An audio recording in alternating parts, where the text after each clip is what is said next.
We appreciate it. Thanks, Kelly. Our Sure. Steve Leisman. Goodbye. So what should we make of the market's reaction to these headlines? We got the trial balloon, gave us maybe a little bit of a glimpse of what they think about it all. Let's bring in former Dallas Fed President Richard Fisher, Bleakley Advisory CIO Peter Bookvar, and Zoe Financial CEO Andres Garcia Amaya, who's here on set with me. Richard Fisher, I'll just begin with you. And in essence, what we got here, which is ironic, for all the president's wishes, when this announcement or this possibility comes out, you see long end yields jumping, contra to his wishes and so forth. So it doesn't seem to be that even if he wanted to get long-term rates down, that this would be the best way to go about it. No, and I don't think the Fed controls long-term rates. That's my experience after being 10 years on the FOMC.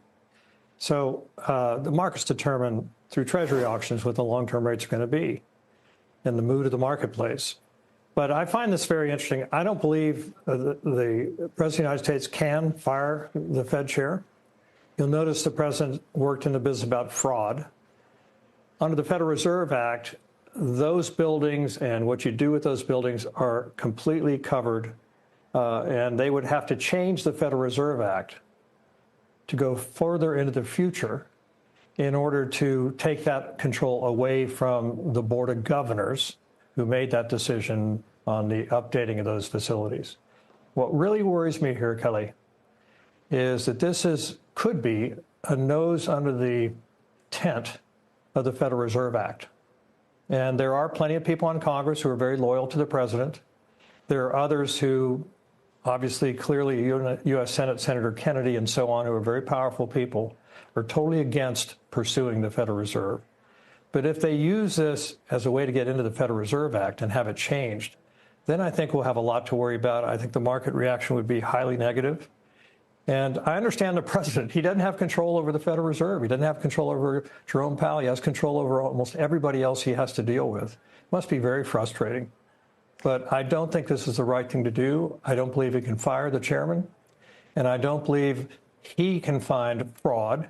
It would have to be the AG within the Federal Reserve, and the fraud would be on behalf of the entire board, not just the chairman.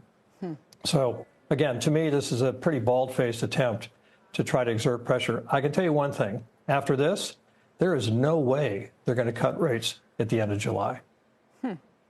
Peter, jump in here.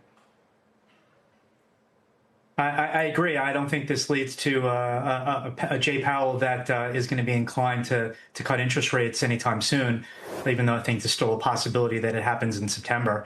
I mean, there haven't been many bigger critics than of Fed policy than me, but I'm going to have to defend the Fed here. I mean, all we have to do is look at history to know what happens when a Federal Reserve chairman is more inclined to satisfy the president rather than doing what's right for the economy. With Arthur Burns, and Richard knows this better than anyone, what he did in 1972, making money easy leading into the 1972 election. What happened? 3% inflation in June, July 1972, and it went to 12% by 1974, and it was one of his life regrets. And look at just the initial reaction today when the headline hit about the firing becoming a greater possibility. The dollar went straight down, which creates its own inflationary pressures.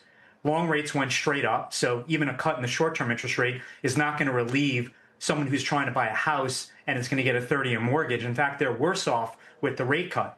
And also, the president has made clear he wants these rate cuts to happen, not because he feels like it's best for the economy, but because he wants to lower the interest expense that the government is now paying, which we know is now totaling $1 trillion.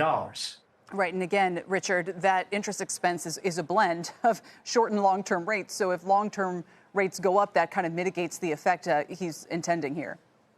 Yeah, Kelly, our interest burden, the cost to carry for the U.S. government that takes in a little over $5 trillion a year is over $1 trillion a year. Imagine a company where 20% of your revenue goes to pay interest on debt. You wouldn't invest in it. So I think we have to be very careful here. It may be they're pointing fingers at Powell and the Fed to avoid criticism of their own expansion of the deficit and also the rising cost of carry. Now, we'll see if any tariffs offset that significantly, but there are, as Peter and others know, drawbacks to tariffs as well. So I'm not just defending the Fed because I was there. It is critical, as Peter just pointed out, to have an independent Federal Reserve central bank, because every case in history where the executive, the ruler of the country, whether they're presidents or monarchs, have interfered with central bank independence, we've ended up with hyperinflation. This is what happened under Arthur Burns. It actually started under McChesney Martin with Lyndon Johnson. So this is not a good thing. I wish the president would rein it in. He's a smart guy. I don't know why he's pursuing this, except for he's frustrated.